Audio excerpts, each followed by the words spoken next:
Welcome back, everybody, into Bills Chat. I am Josh McCarty. With me tonight, as always, is Luka. Luka, the Bills get back in the win column, 44-32 over the Tampa Bay Buccaneers. How are we doing tonight?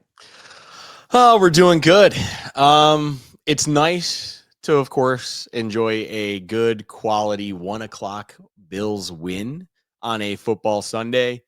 But as I put even in this thumbnail title, Josh, crisis averted question mark. With this win, it feels good, but have we truly avoided any further issue with everything going on? And I think, as our discussion will probably show throughout this episode and things like that, I don't know if necessarily concerns have completely subsided following what took place today. And there are still plenty of question marks and concerns and things going on with this team. But we'll also go into positives that came from this game and things that I think pull back from what we talked about on our live show on Wednesday, honestly. And for anyone that isn't aware, just spoiler alert update, it's not as if Josh and I sit in practices or meetings and truly have, we have a little bit of a pulse of the team, but we don't truly know the day-to-day workings. And yet it feels like, I will just say this, the thoughts that you and I have had going into this game and what we felt could be possible when it comes to benchings, when it comes to things that could be happening in play calling, so on and so forth. We saw a lot of that this week that at least provides myself, and I would imagine yourself as well, with a little bit of promise in the sense of there's at least a direction in a positive manner that could potentially be coming for this team moving forward. And getting through the big hurdle that is this Buccaneers game, which was truly one that could be seen as a speed bump, and continuing the problems for the Bills when it comes to, playoff seeding, potentially still having a chance at the division, maybe even the outsider chance of the 1 seed. They were able to get through it with the victory, which is ultimately the most important thing. So overall, back to your original question, Josh, feeling good as we sit here Sunday night recording this wonderful episode. So you mentioned some of the things we got right. We did mention on our live show, we were kind of thinking about this early in the week. Keon Coleman was in fact benched today. The numbers seem to be working against him with Gabe Davis being up, Mecole Hardman being up. It seemed like as the week went on, though, maybe it was trending toward Davis would sit. But Sean McDermott even said in his press conference today that Keon Coleman was late to a team meeting on Friday, and that was kind of the straw that broke the camel's back. And, you and I even said, like, it's no guarantee. We just think it's a close call at this point. And it clearly was if the straw breaks the camel's back. The other call I had that came to fruition was I really thought there was an opportunity for the Bills to use their running backs as weapons in this game. And we saw that as both Ty Johnson and James Cook got in the end zone on the receiving end of things. And both of them went for over 60 yards receiving, a very big sight for sore eyes. One thing you mentioned on our live show, which I want to start off with, was you made reference to a Bills Buccaneers game from 2021 that you were actually in attendance for. And the Bills lost that game in memorable fashion. But the way you felt coming out of that game as a Bills fan was a lot more confidence. Like the Bills had finally become the Bills that we wanted to see. And we felt stronger about their ability to go through the stretch run. And that team, I believe, didn't lose another game until 13 seconds. Luka, you said it'd be kind of funny if that happened today against the same Tampa Bay Buccaneers team. I think offensively, we saw a lot of things we're going to get into today, and it was fun. Overall, did these Bills leave you with a similar level of, maybe they are back level of confidence? I wouldn't put it entirely the same as 2021 because 2021 had the complete package. And what I mean by that is both sides of the ball, everything like that. Even in a loss, you're like, they were able to drive. They had the motivation to come back in a game that, for all of intents and purposes, if anyone remembers, could have easily just tried to get through that last 30 minutes and get out of there and just go on with your life. They fought, they got through it. The defense held up. Everything was great.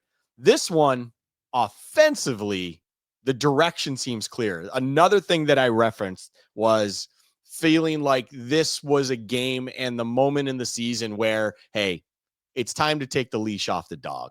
It is time to let Josh Allen just do his thing and just accept what could potentially come in a negative light as a possibility. But in reality, because of how good Josh Allen is, just let him do his thing and you will reap the rewards because of it. And well, the second ever game in his career with 3 passing, 3 rushing touchdowns later, you get to enjoy a win. Now, it started extremely bumpy, I will say, with questionable play call decisions early on. Not probably the place to be making those calls right out the gate with that defense and understanding, or at least I think understanding what the Buccaneers are going to try to achieve. It put Josh in a tough spot early on that ultimately he did a chest shovel pass for an interception in our own end. Not great, but what I do love from that, Josh, ultimately from Josh Allen's perspective, got a lot of Josh going on here, is that didn't snowball. That didn't make things get worse. What we saw come after that first drive, which is forgettable at this moment, is a much better performance, of course, that Allen still had all the confidence in what the offensive coaching staff and the offensive personnel around him were trying to achieve. What I will also add to that point and not try to shit on play calling entirely is I saw comments early on in the first half, and this is all lumped into I have confidence in the offense direction. I saw some comments. Rarely do I go on Twitter, but I saw some where they were like, James Cook only has 5 carries in the first half, things of that nature. As someone who has frustratingly or has seen the frustrating production from James Cook and been like, let's get this guy more touches, get it more in the passing game, so on and so forth. This was the one game, I'll be honest, where I was like, I'm okay if they try to find success elsewhere, because I also understand who the hell is the defense on the other side. And this is not the type of defense, not the type of defensive play calling, and Vita Vea as the crown jewel of this entire thing. It's like, it's understandable if you don't find much success on the ground against this defense. So if you want to keep it in there because you want to keep the defense honest, but then you're trying to do other things, guess what? Brady, I'll give you a pass this one. That is okay. I mean, they were trying this halfback toss early a couple times. Sure shit wasn't working. The pursuit for the Buccaneers, spoiler alert, was really good. And they were just bottling things up left and right. It was very difficult for them on the ground. They were finally springing some runs a little bit later. At least when I say springing, well, instead of 0 to 1 yard gain, they were at least getting a little bit of something in 4 to 5 to 6 yards, whatever it might have been. That it was just game script allowed that to happen, and then they were just beating it down a little bit. But I loved that the first series happens. It's a disaster. You come out, and then it almost felt like the message was, hey, don't even worry about the underneath stuff half the time. Look for the shot downfield. Look for the open man downfield. Be old Josh. Just try to be comfortable. Try to get in that mindset of you can make these plays happen. And the Tyrell Shavers touchdown felt like a classic superhuman Josh Allen play where it's scramble around a little bit, not in a sense of I don't know what the hell's going on, but just extend the play a little bit, then off balance, just whip one into a beautiful window that Shavers perfectly catches, with a beautiful hand catch and stuff like that. Credit to him. And then other things of recognizing what was out there. I love that. I will say I'm hoping that what we saw there truly was what I talked about early on in the week, where it was like, we are at a moment in time with this season where you can't afford to have the McDonald's vanilla soft serve machine of an offense out there week in, week out and expect results. The machine's broken. Shocker. McDonald's ice cream machine always breaks. You need to let Josh Allen do Josh Allen things. You got to take the dog off the leash. You got to let him run. You got to let him throw the throws that he wants to make, because it really felt like for a lot of these games recently, that wasn't the case. And credit to everyone that needs it there. I'm happy to see what we saw today from the offense.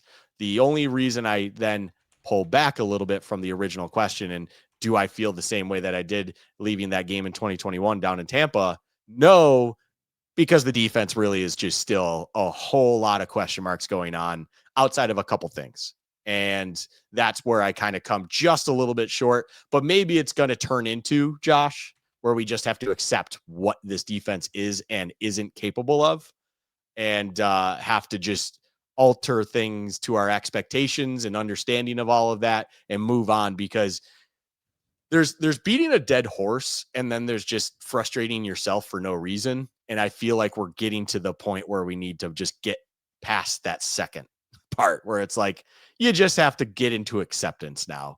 Look, Terrell Bernard and Matt Milano and all of these linebackers at the second level, they sure as shit don't know how run fits work. They don't know what the hell they need to do when it comes to being disciplined in that regard.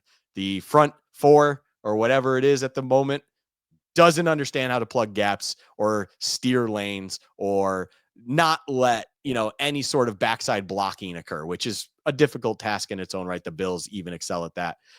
When you have a Tristan Wirfs pulling himself across the line and lead blocking, that is a terrifying sight for anyone over there. Tristan Wirfs, one of the best tackles in the game, also one of the most athletic tackles in the game.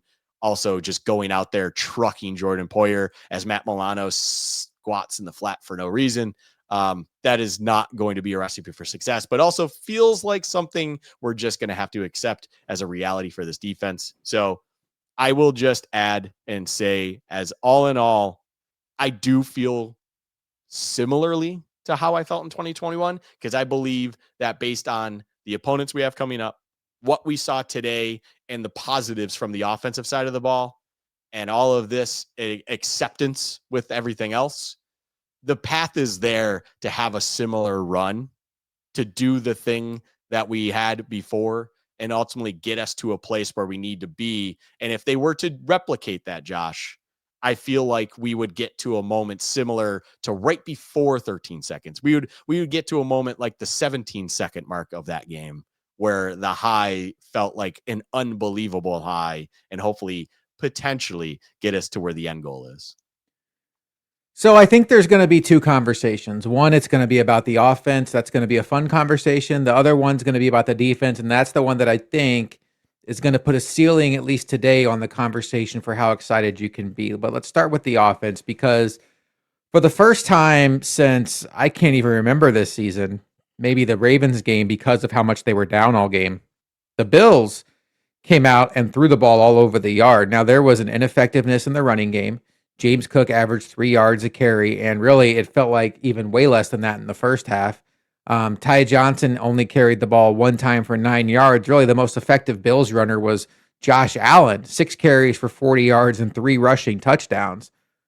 But Luka, James Cook had 16 carries. Josh Allen threw the ball 30 times. Now, look, the stats for the game aren't available yet on the source I would use, but it felt like watching it, the Bills were more aggressive passing the ball on first and second down, early downs. One of my frustrations with this evolution of the Bills under Joe Brady is how they have started to treat first and second down like an opportunity to get to a third and makeable.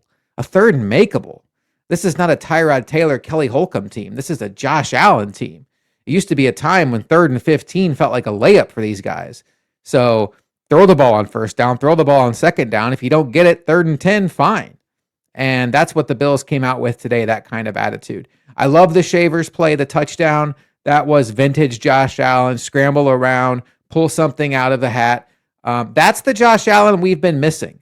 That's the Josh Allen that really hasn't been there for the majority of this season. And I do think, Luka, that's the biggest thing missing from this team right now. We can talk about run fits. We can talk about receivers' routes. We can talk about offensive linemen picking up blitzes, which does happen to fall on the quarterback's shoulders. But ultimately, I think the biggest reason why there's been such a downer on this fan base and such a gray cloud over our emotions is at times this season, it's been hard to recognize Josh Allen. And we are not one of those podcasts that's going to speculate about his personal life, or is it because he's married he doesn't care about football? No, that's loser talk. There's no way to quantify that, and I don't believe that to be true anyway. But I do know that I think teams are playing Josh Allen better as far as keeping him in the pocket and not letting him escape as well. And I think that's led to a lot of people questioning if maybe his athleticism is slipping, or maybe his willingness to take off isn't quite as there, as strong in the regular season as it should be in the postseason. But what we're also seeing is whether it's impatience or not trusting his eyes or not trusting the receivers, Josh Allen is passing up a lot of open throws and even did so today early on in this game. And we'll get into some of those. And it's just, you could keep the team moving, keep the chains moving, keep it going. And instead, he's forcing the ball. And it's like he's either not seeing things fast enough or he's not trusting his eyes or whatever. But as this game evolved, and as the Bills and Bucs continued into this shootout, what we saw was not only Josh Allen, the Superman playmaker, come out making some vintage Josh Allen plays that kind of made us all question, like give up on the question of, is his athleticism slipping? Answer is no. We saw the dog Josh Allen come out after his third rushing touchdown. It was like circling back to his rookie year when he ran the ball in while running over Miles Jack against the Jaguars and flexing in the end zone. The personality, the attitude, the fire from Josh Allen. I think it's a simplistic point. I don't love the fact that I'm about to make it, but I think Josh Allen is one of those rare athletes, Luka, where he is the heartbeat of this team. And as he goes, the team goes. As he's feeling it, the team's feeling it. When he's not, I think it kind of comes over the entire team. And when Josh Allen got that feeling back today, you could tell that the entire team had a massive lift. And that's what the Bills are truly going to need to be able to win 4 games in a row in January. Yeah, I think everything you're describing there just kind of, it's all about that point that I bring up where I'm just talking about taking the leash off the dog. I don't know where it comes from or it came from through the early stretch, the first half of the season, but it just, there was this kind of energy or vibe to Josh Allen and the offense that felt um mechanical. It felt rhythm, it not like in the sense of, hey, rhythm passing. It's just, it felt like, hey, this is like, you brought up a great point where it's like the offense was like, hey, first and second downs are there to achieve third and manageables. And that's like a, you know, I'm not trying to be disrespectful too much to like Joe Brady and stuff, but it's like that's something you teach Pee-wee coaches of like how to manage games. Like, hey, you want to make sure you never leave your team and poor opportunities to convert for first downs, and don't let it be third and too long. You need to make sure it's manageable downs and distances and things like that. It's like, hey, you know, it is okay to get to 3rd and 10, 3rd and 11. You know, you don't want to make a thing of it, but Josh Allen can still get you out of it. He'll be fine. You're good. This isn't Davis Mills. This isn't, you know, it's not Jacoby Brissett. It's hey, well, wait, Jacoby Brissett showed today he could throw the ball a couple times. But overall, you have Josh Allen. He can do things for you to get you out. Like, what another favorite moment of mine today, Josh, was Josh, I think it was Josh Allen's third rushing touchdown. That rushing touchdown happens. And also, I don't care for these coordinator camera cut through. Like, I feel like those became a thing within the past 6-7 years, maybe on a regular occurrence. Like every once in a while, I would show it like, hey, these are the coordinators. But now it feels like game reaction stuff. It's like, I don't care. But Joe Brady being all hyped and stuff like that, I'm not trying to disrespect him, but at the same time, I'm like, he celebrated like, you know, he earned that one. It's like 17 really just did 17 things to pound that thing in there for you.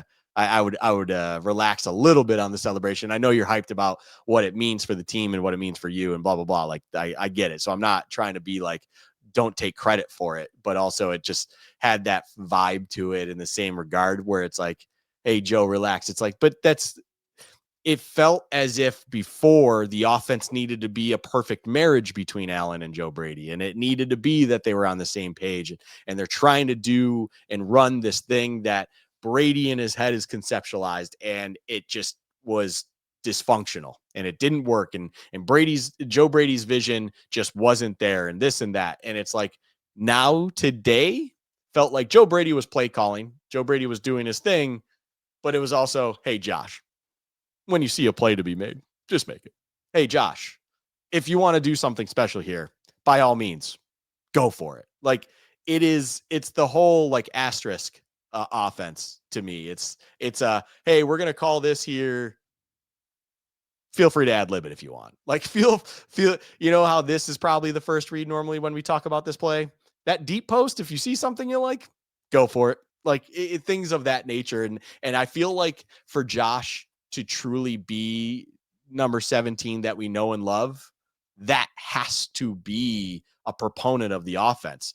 It's kind of, and I'll leave it here, Josh. It's kind of like Kansas City for a long time was this offense, and it still is, where Andy Reid's calling a play, but also Patrick Mahomes and Travis Kelce have this thing going on where Travis Kelce just finds open space and Mahomes just kind of ad libs to get him the ball when that first read, we'll call it, on a pass play is not there or whatever it is, or they just go off and do their own thing anyways, and it's successful.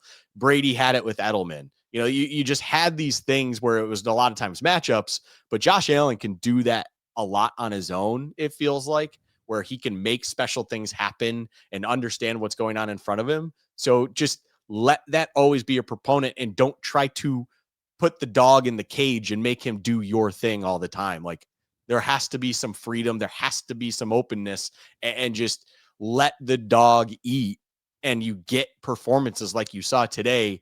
And if you continue to let that happen, Josh, I bet you will see Otto Graham's record of 3 games with 3 passing touchdowns and 3 rushing touchdowns dissipate and be owned by Josh Allen in short manner, because he is capable of doing this. Now we've already seen it twice, and I don't see a regression telling me that it would stop anytime soon if a game calls for it. So it's a great thing to see, and it's promising to understand that this team is now at a point at this season where they're like, hey, this is what we need to see. And we saw it last year when the Rams game happened, and then the Lions game right after that, and that time frame where they just let it go. And then we've seen it in seasons past as well, where it's just, you have to accept, hey, the offense just isn't working to the manner that you want it to within its own construction.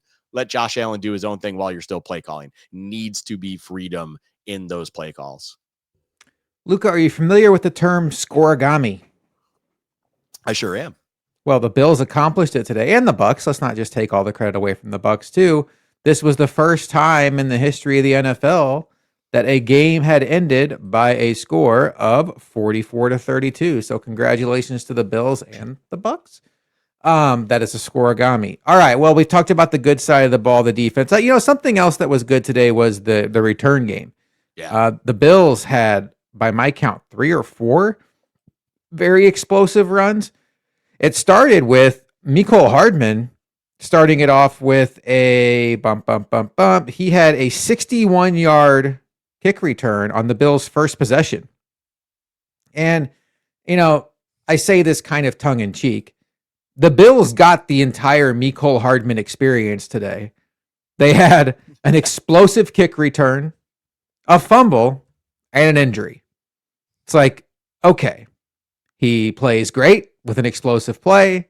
He lets you down with a boneheaded play, and then he's hurt. So, we don't need to go through all of those. I mean, it's kind of a joke, but I do like Mecole Hardman in that role. I also really liked what I saw from Ray Davis today. It really felt like after the first kick return that the Bucs were kicking away from Mecole Hardman, and Ray Davis made them pay in a big way too. I can get his stats here. He had 4 kick returns. He averaged 39.5 yards per kick return. That's fantastic. All right, let's talk about the other side of the ball, Luka, the defense. And this is where the conversation is going to get a little uncomfortable, because I do think that when you want to talk about Super Bowl aspirations, this is where it gets tricky.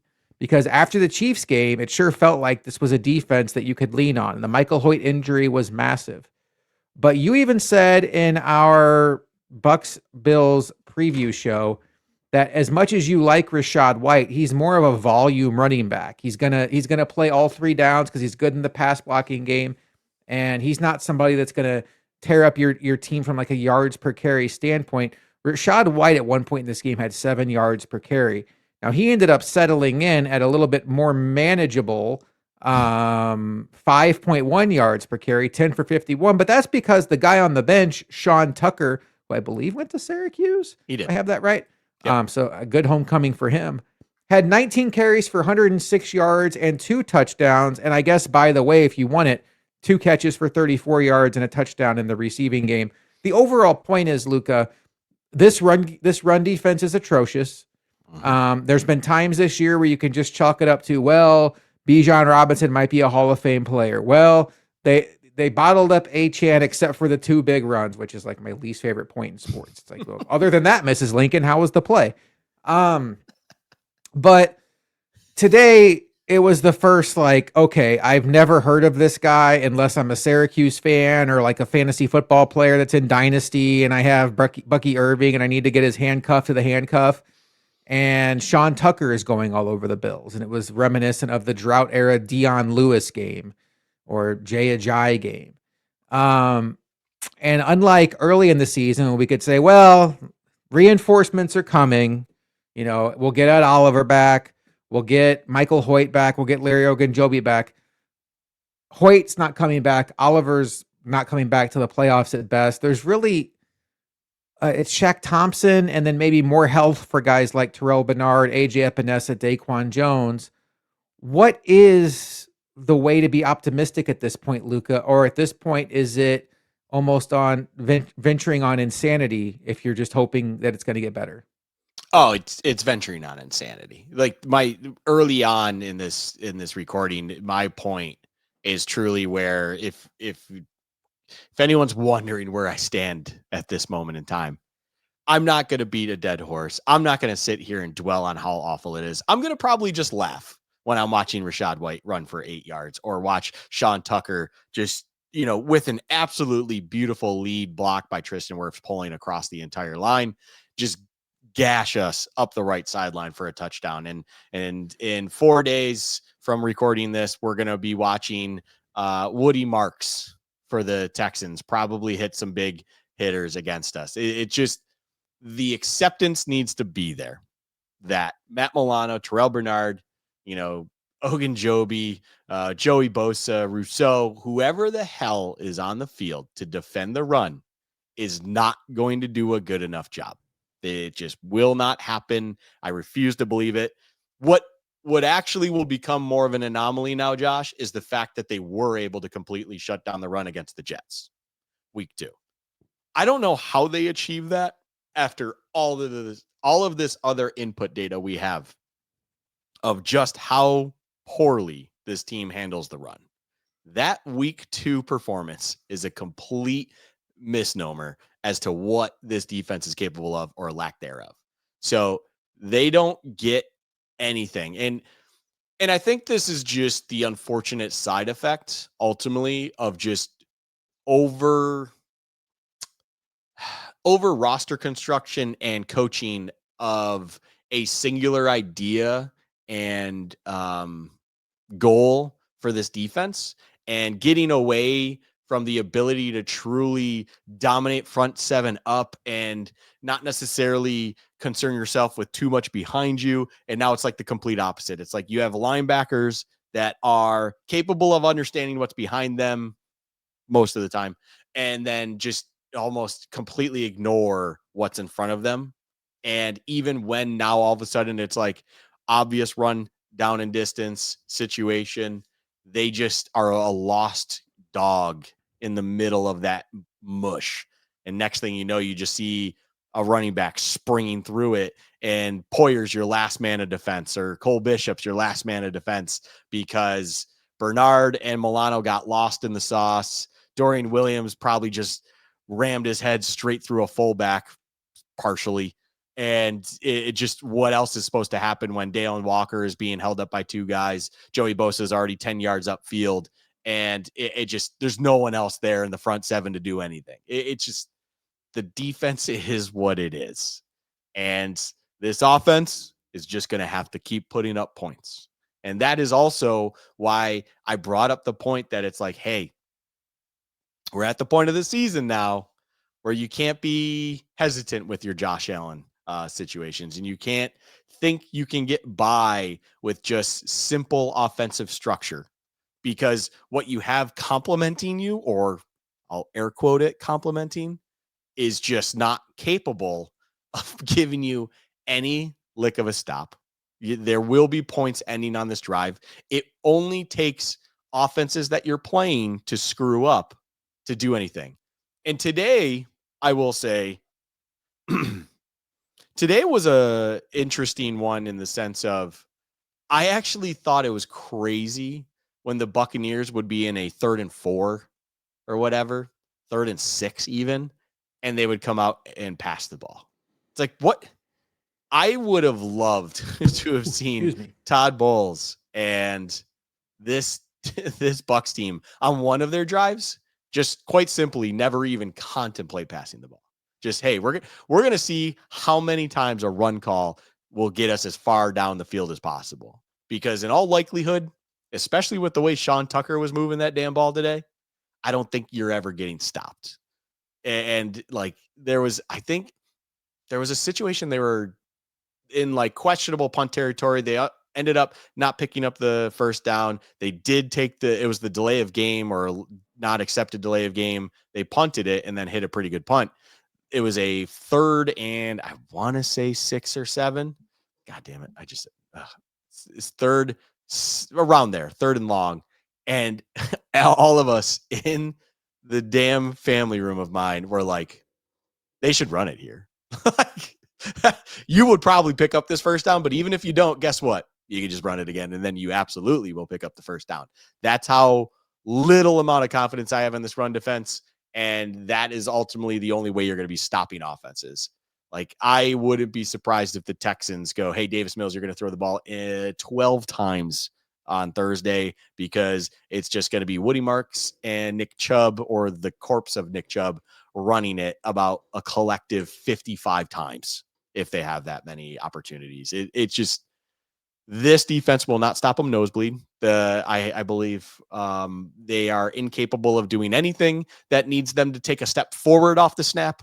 So realistically, just accept it for what it is. Don't get frustrated on it anymore, because it's energy you can utilize elsewhere in your life that doesn't need to be wasted like this defense is every time a team runs a ball down their throat.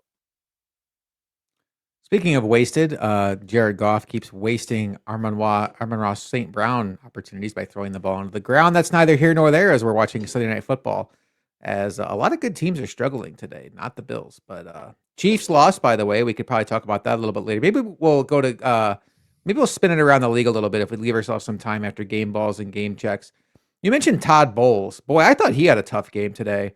I thought there were several cowardly punts by Todd Bowles, not reading the situation, not reading the fact that the other team's quarterback found himself on a heater, and not understanding the fact that this defense is not going to offer a lot of resistance. Like, they needed to win this game on offense, and he punted the ball in some 4th and midfield and couple yards to go, and I made a tweet from our account that Todd Bowles punted so Bills fans could fly, and that was nice of him, because the Bills fans needed this win today. And I don't know, Luka, I felt like when I was on the halftime show, and it had a very drought feeling to this game, where the Bills were up 21-20, but we had just seen that end of half situation where Javon Solomon got the delay of game penalty that really gave the Bucs a free timeout, and then they blocked the field goal, but Alec Anderson got called for that holding penalty. It felt like they were just doing too much to beat themselves. And I even said I didn't hate either of Josh Allen's interceptions. He's getting tackled in the end zone. My brain, as soon as it happens, is saying throw it away. He throws it. It just happens to go right to a Buck who catches it. And then the other one, I never hate an interception on 4th down, because I'd give me that over a throwaway. But I hated the fact that he didn't look toward Ty Johnson. And that was an example of the Josh Allen slow progression, slow eyes, all that stuff. But it felt like he kind of got that under control. We'll know a lot more about Josh Allen in about 5 days. It's one thing to do it to this Bucs defense. He goes to Houston and has a day, And when I say has a day, he's not having this day against that defense. He's just not. If he goes to Houston and the Bills score in the mid to high 20s, we are back. And then I will feel great. I don't know where answers on defense are going to come from. I do think that the Bills' best pass rush package in nickel situations is actually some combination of Russo, Bosa, whatever defensive tackle you want in the middle, and then Dorian Williams hovering over the center and then kind of spying and then delay rushing. It's a 3-man blitz or 3-man rush with a delayed blitz that's also a spy. You saw that a lot when Michael Hoyt was active and it gave the Chiefs fits. That does appear to be their best pass rush in nickel situations. One other note, Tre'Davious White continued to rotate snaps with Max Harrison. That was disappointing. I think it's time to let the kid play. Speaking of kid, Cole Bishop. Woo! What a pick. What a pick. He is turning into a game changer right before our eyes. And Luka, speaking of game changers, let's get our game balls and game check segment. As it's our favorite segment of the week, particularly in a win. For those that are new here, game ball goes to the player that Luka and I think deserves an MVP level of recognition for their performance in the victory between the Bills and the Bucs today. Game check is you didn't even need to show up. You should hand over your game check for your performance. All right. We don't try to be duplicative. So if one of us says Josh Allen, spoiler alert, I think one of us probably will. The other one won't. Luka, who gets your game ball for this Bills victory over the Bucs? Yeah. I mean, this is one where I almost wish we had the rule where Josh Allen is exempt, although last week was a rare moment where Josh Allen wasn't exempt because he could have even been on the game check side of things, although that would have been cruel to him since no one around him wanted to do anything. But we're not talking about that last week. We're talking about this week. My game ball is actually going to go to an individual, and this is just me tipping the cap. This is me just taking the opportunity to acknowledge I don't just want to shit on you. I don't want you to just be the useless guy that is easy to pick on this roster. Because for the first time this season, this individual actually showed value to this team and provided sparks when needed time and time again. And I think the props are worth it in here. And I will just give a low-key shout out to Tyrell Shavers because I felt like he could have been my guy. But realistically, Ray Davis, you get my game ball because the consistency in the return game that he was able to provide. I mean, when you average, so a touchback now gets you the ball all the way at the 35. Realistically, you are starting a return positive yards, meaning you're past the goal line. You would like to believe that no one is catching a ball to return it inside the end zone because in my head, metrics would tell you to let that thing hit, get a touchback, take it at the 35 because that is a very nice place to be. That is why you see a lot of teams don't kick it for touchbacks anymore. So you are returning and starting your returns positive. From there, he was averaging 39.5 yards per return with 44 being his longest. What do those numbers tell you on 4 returns, mind you? What do those numbers tell you? Those numbers tell you that it wasn't an average of 39.5 just because he sprung 1. That was 4 very good returns put together on this game that allowed the Bills start with very good field positioning. So shout out Ray Davis. You absolutely get my game ball because for the first time this year, as I said, you provided legitimate value to this team on game day. And that is something you haven't been able to do up until this point. And I made a comment to you, Josh, even before we started going. He had 1 offensive snap, and that honestly could have just been because they recognize, holy shit, this guy's actually giving us legitimate returns. Let's just make sure he's rested for those things because that matters. Your field position matters. And to be able to consistently provide that for this team the way that he was almost tenfold more than anything he probably would have been able to provide at the halfback position on offense. So Ray Davis, shout out you in the return game. This might have been one of the best return games I can honestly remember in a long time. I understand the Naheem Hines week 18 stuff and all that, but the consistency that was happening in the return game and really springing big returns regularly was something that was impressive. And Ray Davis led that forefront. So game ball, Ray Davis, congrats. I like that pick. And you did mention, you're right. We aren't going to pick Josh Allen because we kind of made it the rule that we could have actually picked him almost every week at one point. So we stopped making that an option. Ray Davis makes a lot of sense. A couple other guys I would have considered, James Cook and Ty Johnson, both getting it done in the receiving game. That has been something we've been looking forward for. Gabe Davis, just for making his return, having a big third down catch and just, playing a lot of snaps, good blocking. And then defensively, Daquan Jones with a big sack fumble, Cole Bishop with the interception. But my game ball is going to be to somebody that Luka mentioned, Tyrell Shavers, 4 catches, 90 yards, and a touchdown. Look, on a day where the Bills' pass offense has kind of exploded, he was the receiver that stepped up, and it wasn't an easy day for that wide receiver room. They had 2 new faces in there with Hardman and Davis, who hadn't played all season. Joshua Palmer coming back after 3 weeks off. And then you had, Keon Coleman, who was the 33rd pick in the draft last year, as a healthy scratch. So there was a lot of pressure on that group to perform today. And Tyrell Shavers was the guy that really stood up and made plays. And, when you catch a touchdown like he did, that's a tough catch. And you're keeping yourself alive when Josh Allen's in scramble mode. I liked everything about Tyrell Shavers' game today. He's a star special teamer. And if he can continue to contribute on offense, he's a guy that's going to play in the league for a long time because he's a 4-down player. All right, Luka, who gets your game check for their performance today against the Bucs? This one's easy for me, Josh, because it's less about the individual and it's more about what is going on when it comes to the utilization of the individual. I don't know if that tipped my hand, but I think the individual for me that absolutely should be highlighted for game check is Khalil Shakir. And this is not because I believe Khalil Shakir himself had a terrible game and we would be fully better off without him, because I don't believe that to be entirely true. What I think happened in this game, though, does 2 things for me.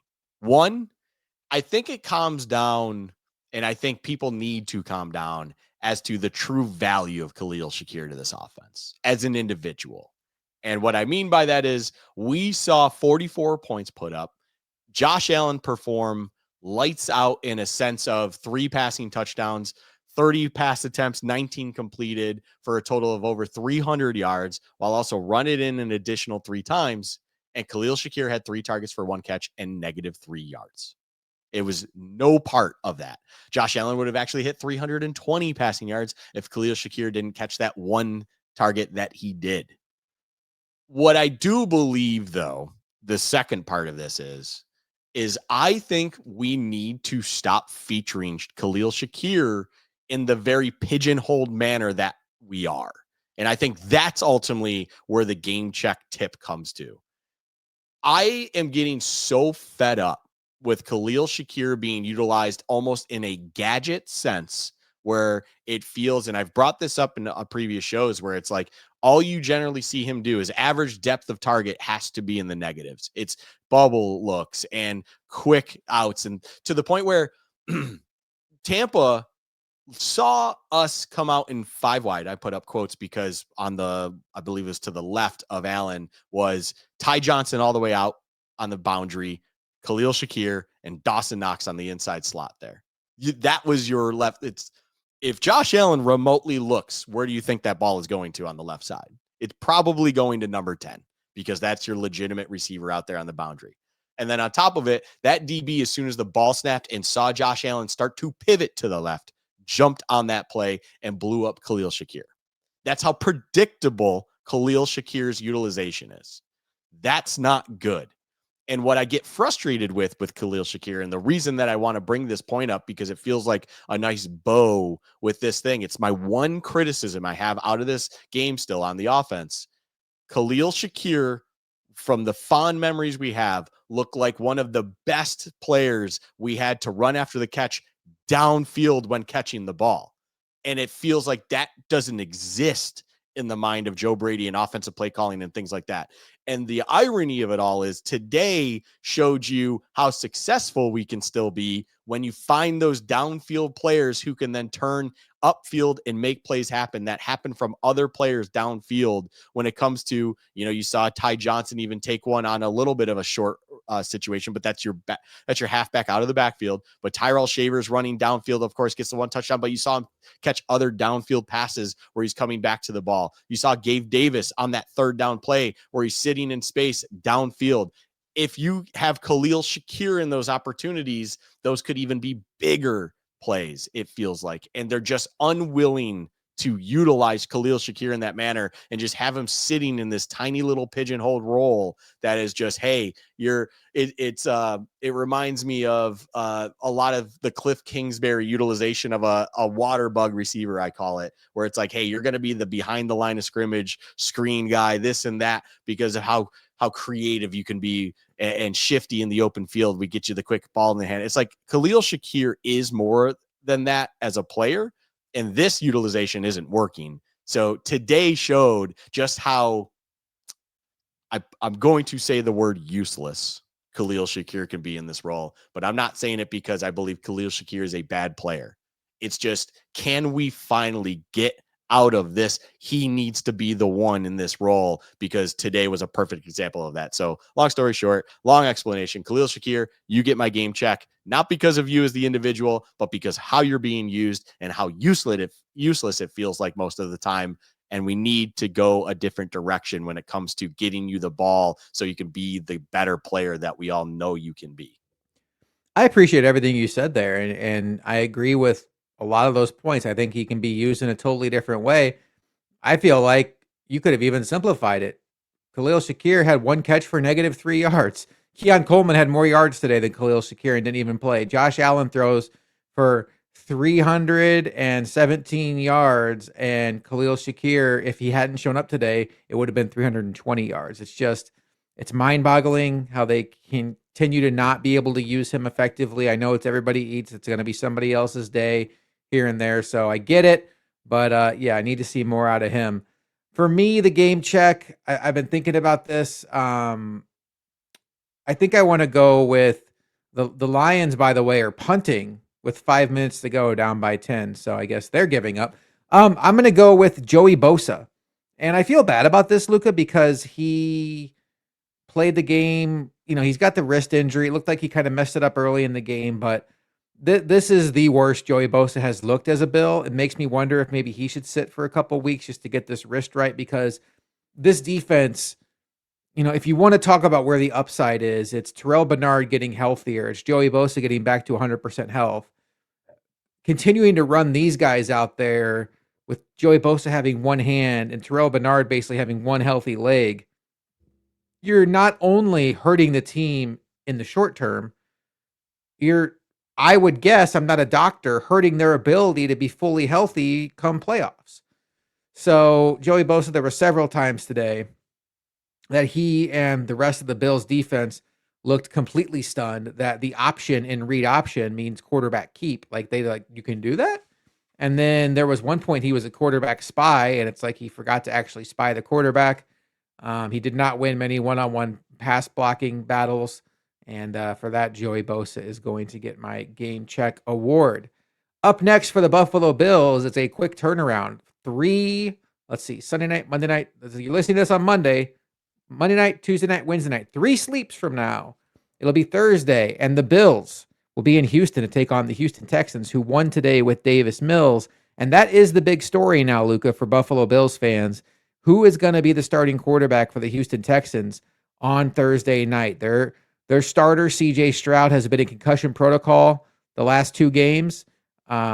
Reporting by Schefter said that it's a very real possibility he remains in concussion protocol this week. I guess there was a question about how he can actually, resume football activity when teams only do walkthroughs, like the stages of concussion protocol. But they can clear him if he does get to those stages. But there's no certainty that C.J. Stroud plays. I know Davis Mills is 2-0 as the Texans quarterback, but this is a drop-off. What is your expectation early on? I mean, we're going to have our Wednesday Bills Chat live show. Are you expecting CJ Stroud to be on the field when the Bills play the Texans? No, I am not. It feels everything smells about this situation with CJ Stroud like it is a concussion to take seriously. Not that any concussion should not be taken seriously, but it is one to be taken seriously in regards to ensuring he is at 100% before resuming activity. And this is just it never felt like it was even close going into this week's game for the Texans. So what is for like your two, what do you want to call them? Two steals when it comes to wins with Davis Mills. That result of this game could ultimately, a loss is not the worst thing in the world. Texans need every win they get. So I say that in such a weird manner, but it's like you have an expectation to hopefully steal one or two with Davis Mills in that time. You've already achieved both of those, where if you get out of this one from there, I believe the Texans, have another divisional game, I want to say, following this, where you have the extra rest as well to do this. Yeah, they on the flip then have at the Colts. So you just have this situation here where you can kind of buy yourself a little bit more time recovery by accepting this one for what it is. See if you can get another positive result from Davis Mills, who was able to get you 2 divisional wins in that stretch that has kind of kept you alive in all of this.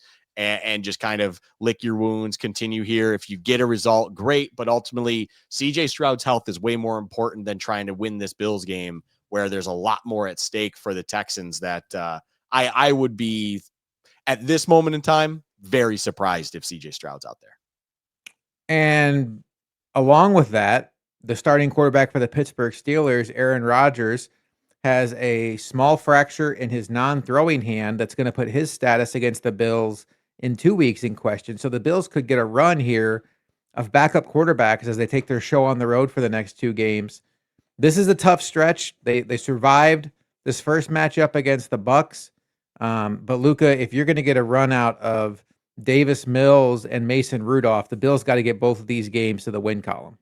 Oh, 1000%. You couldn't ask for better favor in that situation. That Davis Mills and Mason Rudolph, like, they should not strike the fear of God in anyone. And even with this Bills defense in the way that it is, you need to be leaving those games with results. All right. Well, speaking of results, we love the result today. Bills win against the Bucs, and the offense looked like vintage Josh Allen. Luka and I will be back next Monday morning for not only a Bills-Texans recap, but because it's a Thursday night game, we will recap the entire league where, don't look now, but the Chiefs, it's not September, it's late November, are a 500 football team and are out of the playoff race right now and are very far back in their division. So we'll see what happens with the Chiefs next week. The Bills play the Texans on Thursday. Luka and I'll be back on Wednesday night for Bills Chat Live. I'll be back on Thursday for a halftime show, but also maybe something special. Still thinking about options there. We'll talk about that later this week. But anyway, for Luka, I am Josh McCarty. The Bills get a big win today. Josh Allen seems like he's back, and the defense, we don't need no stinking defense. We'll talk to you next time on Bills Chat.